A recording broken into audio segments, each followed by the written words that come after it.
sleep till the morning comes. I dream about you, baby. And I feel alright, 'cause I know tonight I'll be with you, baby. And who makes me feel like smiling when the weary day is through? You, baby, no one but you, baby, nobody but you. You, baby, no one but you, baby, nobody but you. Hi everyone, it's Plasky P from Melbourne, Australia. Let me tell you, it's not every day I get a VIP author, and it's John Cody coming in from the US, and he's just written a fantastic book, right, with Mark Volman from the Turtles. That's right, it's called Happy Forever. Get it? Not the song Happy Together. How are you today, John? Well, good. First off, I'm not from the US. I'm at the US-Canadian border. I'm in the Vancouver area. That's okay. I've got a lot of relatives in Kitchener. Okay, that's a few miles away. So that makes it even better. Now, what was it like, and how did you know Mark to be able to write the book? Like, how back do you guys go together?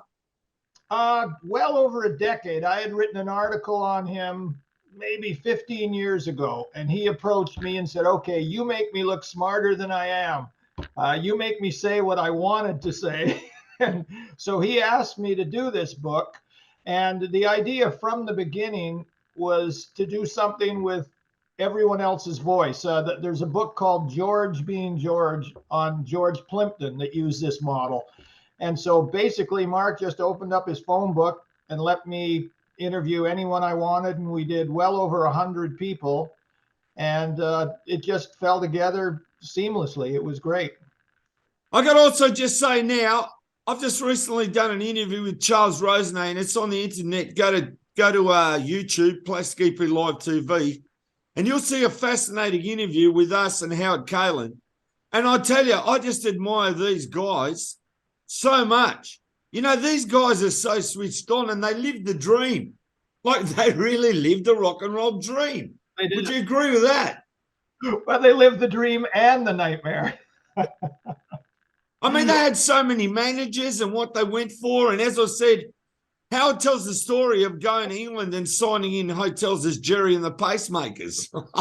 That's like... They would do that on Howard's radio show in university. Yes, Mark would come in as his relative Van Morrison or Jerry Marsden and just put on the Brit accent and pull it off. I mean, I love that. And now this new book, as I said, Happy Forever, we want everyone to go out and get it. Has it been released as yet, or is ready to be released worldwide? It came out about a month ago now. That's fantastic. We want everyone to go and buy it because obviously everything is in that book. How long did it take to write the book there, John? It took well over a decade from start to finish. We initially had a small group, maybe 20, 30 people, but it just kept on developing. Anyone I talked to, you'd want to talk to someone else. So well over a decade to get all those interviews and put them all together in a way that would work for the reader. And, oh yeah, as I meant, the publisher I wanted, Jawbone, it took a while to connect with them. And that was the initial publisher I wanted. So that took over a year till that was all in place. So the book was finished well over a year before it came out. Who's the publisher? They're Jawbone out of England. And they do beautiful jobs, just the printing quality. It's thicker covers and all that. And they were a delight to work with. You know, this sounds like a fascinating book to read, and I'm sure I'll get into reading it because I love going down to the bookstores here in Melbourne, Australia, and the books just appear in these big bookshops.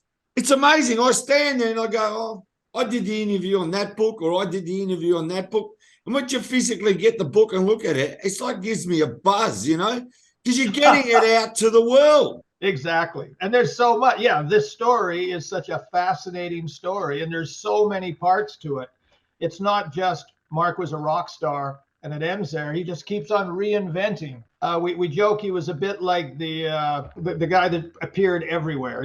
Mark shows up, or even a Zelig. He's like a rock and roll Zelig, where he's just in so many different places. But I got to say, Howard and Mark, I mean, those two are like yin and yang. You know, they're like just made for each other, and they're like, you know, they're the scene.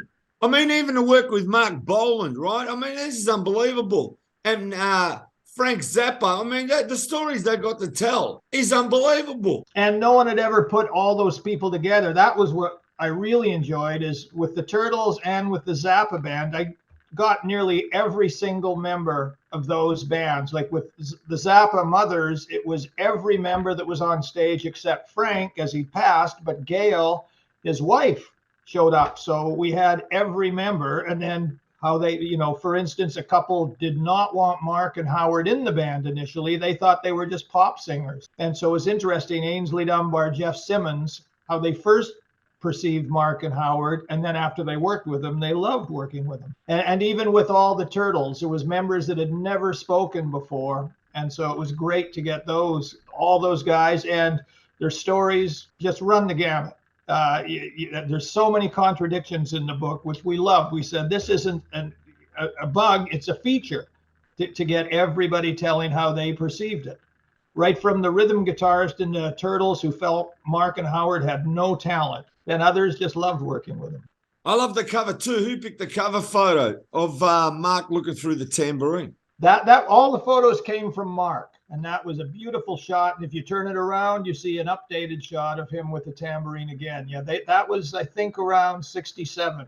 And Mark just had a whole lot of pictures, and we were lucky enough to put those in the book. After talking to Mark, did he tell you what it was like when the Turtles split? Oh, everybody told me what it was like when the Turtles split. Every single member told me what it was like. And it was time. It was interesting how they all see now they pretty much destroyed themselves by deciding they wanted to write their own material, and that wasn't their strength. Basically, they idolized the Beatles to the point they started their own record label where the Beatles had Apple, the Turtles had Blimp Records, and they opened a clothing boutique in LA because it was the Apple store in London. And then they ended up even breaking up the same month the Beatles broke up.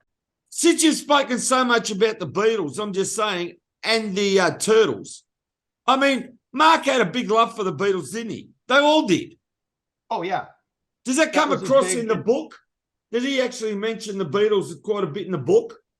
Oh, absolutely, yes. Yeah, there's actually a chapter on the Beatles, just how they impacted everyone, which includes the Turtles and then other musicians. And there was wonderful stories. For instance, Danny Hutton from Three Dog Night talks about he was working in a warehouse for Disney in 63 and 62, and he would get Billboard magazine and read the articles about other territories, meaning not North America. And he'd read about the Beatles, how well they were doing in England, but no one in the US knew. And Danny was fast enough to get any of the singles that came out on small labels like Swan or VJ, and was completely aware a year before the Beatles broke in America.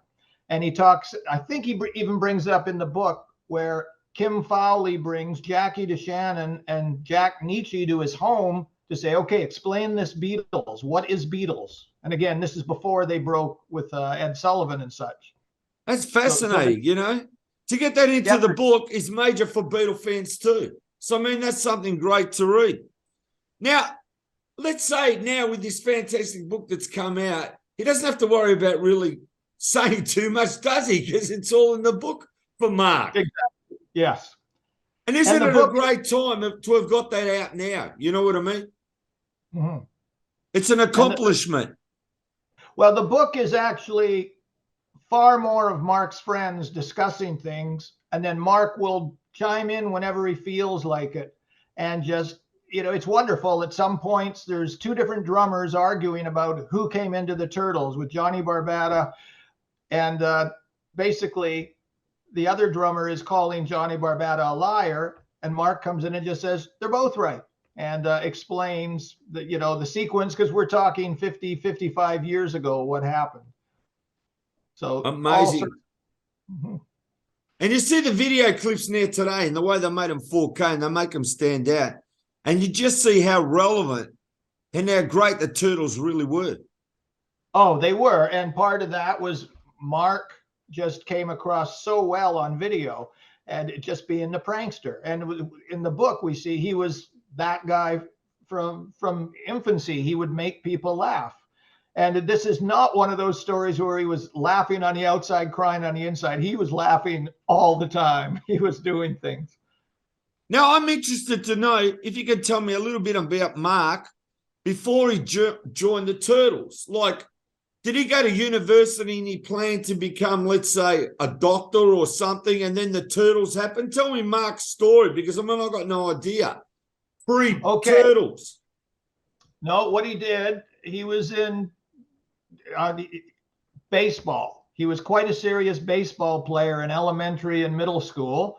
And so there's a few people talking about what he was like as a ball player. And he was almost good enough to go semi-pro. And as he was living right on the West Coast in California, he would also surf. So surfing and baseball were pretty much his life before music. And the way he got into music was he joined, well, first he played clarinet. And then he was in the vocal choir, and he was stood next to Howard Kalin. They were both in the choir together. Now, Howard had joined a band and was singing at school. And Mark went and saw them and was very impressed. And the great legendary story, which is true, is Mark asked Howard, "Can I join?" And Howard says, "What is it you do?" And Mark said, "Nothing." Mark had no idea what he would do. He just wanted to join. And they figured, great. So Mark's first gigs with the band was him moving their gear, moving the PA, moving the drums. Then slowly they gave him a tambourine and he'd bang that. And this is pre-Beatles again. We're talking 62. It was mostly instrumentals in the band. They weren't doing a lot of vocals.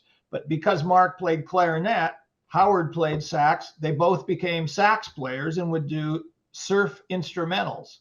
And then slowly, again, Mark would sing backups when they did have vocals and just fell into that. But he really started with legendarily saying, "Nothing. I don't do anything," and turned that into a career. That's amazing too. And I also got to say, the Beach Boys must have been an influence too on him, all that surfing sound. Oh, they were neighbors. Yeah, they would do shows together. With the Beach Boys, tell me about that. Well, there was a huge surfing scene, of course, with Dick Dale and all the Southern California surf bands, and they were actually called, the Turtles were called the Crossfires earlier, and they would play Battle of the Bands, and it was Battle of Surf Bands, and they would do well. They even won some of those. And in fact, another of the bands included Ray Manzarek, who went on to the Doors. His brother had a band, and they were a surf band. So it was a very healthy instrumental scene before the Beatles. So yes, the Beach Boys were, and of course the Beach Boys had many vocals. It blows your mind because, as I said, people out there also need to go and see that YouTube video of Howard and Mark explaining about their managers, and they got a board and a chart behind them because that's fascinating. And the way they describe it and the stories they tell in that Turtles documentary is just amazing. And it's all true. That's right. They lived it. They lived the rock and roll dream. And as I said, working with Mark Boland and, Frank Zappa, I mean, that's a different scene altogether. I don't know where the Monkees comes into this, but I'm a big Monkees fan. Oh, well, the Monkees, there was a lot of connections there. The main one, Chip Douglas, who had been in the Modern Folk Quartet. Then he was in the Gene Clark group, and he joined the Turtles as bass player and went on the road with them. And he was there about a half year, and he worked up the arrangement of Happy Together. And then they went in the studio, and it was, Chip talks about that, arranging, learning how to arrange, not knowing how to write rhythms correctly, but how everything came together on Happy Together. And as soon as they did that, Michael Nesmith approached Chip and said, you can make six figures if you'll be our producer. And this was the time where the Monkees were about to go into headquarters. And Chip said he couldn't say no. This was too much money. It just seemed like an incredible opportunity. So Chip, of course, became their producer, starting with headquarters. And then Mickey was neighbors to Mark, so they hung out a lot together. Was that at Laurel Canyon? Yes, Mark was one of the first people to move to Laurel Canyon. I didn't know they were neighbors. I didn't know they were neighbors. That's a first to me. Oh, the neighborhood was, full of everyone. Joni Mitchell, Frank Zappa. They say, yeah, Paul. We even had Paul Williams in there. He had some connections. Paul Williams, the famous songwriter and actor, got signed to White Whale Publishing, the publisher, the record label of the Turtles. And he was so excited. It was his first deal as a writer. And a few months later, they dropped him. And he thought his career was over, but it had just begun. So he laughs about driving by the label and in his incredibly expensive car just a couple months later. And the label head's going, what have we done? We dropped him. And he's so successful. And also got to say, there's a Laurel Canyon documentary out talking about all the stars and their houses and that and what was going on. I don't know if you've seen that as yet. There's a couple, yeah. And also I want to say I was fortunate enough to actually interview Chip Douglas. It's on Plastic EP Live TV. And the great thing is, it's not an audio. It's a video interview, and he goes through everything, and it's fascinating, and he's coming in from Hawaii. I can't tell you how great that is. Well, I was lucky enough for the book to interview all 4 members of the Modern Folk Quartet. But saying that, it was fantastic with Cyrus, Henry Diltz, of course, and Chip. But Jerry didn't want his name in the book. So he gave me a couple of hour interview, but he still feels he had been the producer for the last few songs the Turtles ever recorded, and they weren't released at the time. But he still feels that he was ripped off, that he wasn't paid. So he said, look, I'll talk to you, but I don't want my name in the book. So, all right, I want to thank John for joining us today. And as I said, tell us where they can get the book from. I'm sure you can get it from the biggest book distributors in the world. But if there's any websites or your own personal sites where they can also get the book and find out more about you, John. Well, it's pretty much everywhere around the world. I mean, it's in Barnes and Noble. It's even in Walmart. I know at Amazon for a couple of weeks ago, it was #1 and #2 in music books because we had the hard copy and then we had the Kindle edition. So it's done real well. And it's, Amazon, of course, but just about anywhere. I know there are a few books available in Los Angeles. You can online at a place called Book Soup that have Mark's autograph. So if someone wants his autograph, check Book Soup. I'm not sure, maybe booksoup.com. I'm not sure, but I know they have a few autograph copies. Well, I can tell you, John, I've gone on the net before the interview, and it's with the biggest Australian book distributors here. Yeah, I know. Worldwide, it's fabulous. It's available everywhere. And you're part of the story because you co-wrote the book. So everyone go and buy it, the book right now, Happy Forever by Mark Volman and John Cody. And I thank you again, John, for being on the show. Thanks for having me. I had a great time. See you, everyone. Some girls love to run around, love to handle everything they see, but my